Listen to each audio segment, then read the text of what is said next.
Sketching gets us in the creative flow. It helps build muscle memory for free motion quilting and lets us audition designs before committing to needle and thread. Let's explore some curve variations today. I'm Andy, and this is True Blue Quilts, a place to enjoy, experiment, and excel as you quilt. Did you know there's a companion workbook for this sketch series? Find that at truebluequilts.com. Brackets are those funky symbols that can be tricky to draw, so I recommend just practicing a bunch of them both to the right and the left, up and down.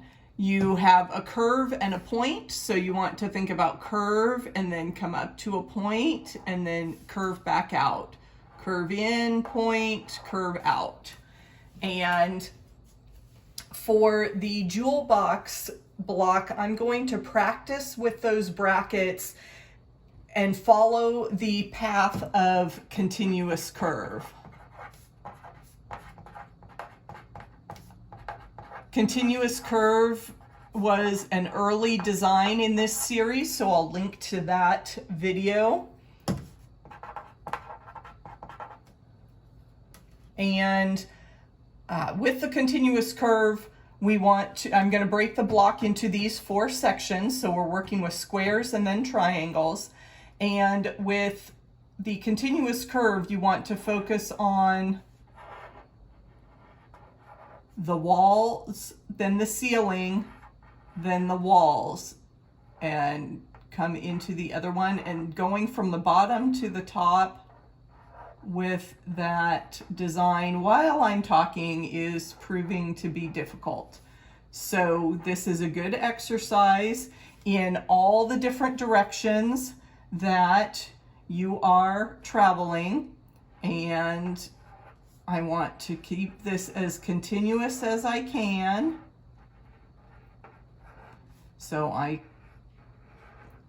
do the walls and the ceiling and then come back across the floor of my design, and then I can finish that last wall back to my starting point. And then I will travel down, and this one I just want to do a big single bracket there in that triangle. And this is something that you could echo on the outside and the inside to get the flow of that. And then I'm going to travel to the opposite corner and do that again. And echo and echo.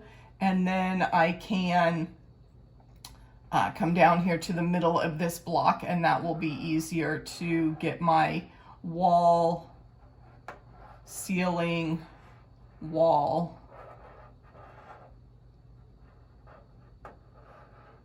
And you can see how these build within the block to give it a nice, almost flower-like appearance. And I have to slow down a little bit.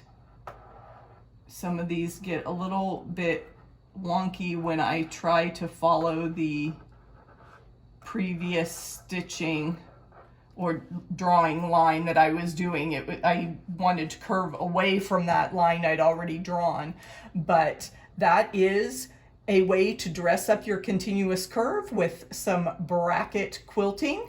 We have finished our 30-day sketch challenge. Thanks for being here with me. Are you ready to start stitching? Look at all the fun things you can do with 9-patch blocks in the video below. Be sure to hit the like button and subscribe to this channel. I share new videos each week with lots of quilting tips and techniques. Thanks for watching, and I'll see you in the next video.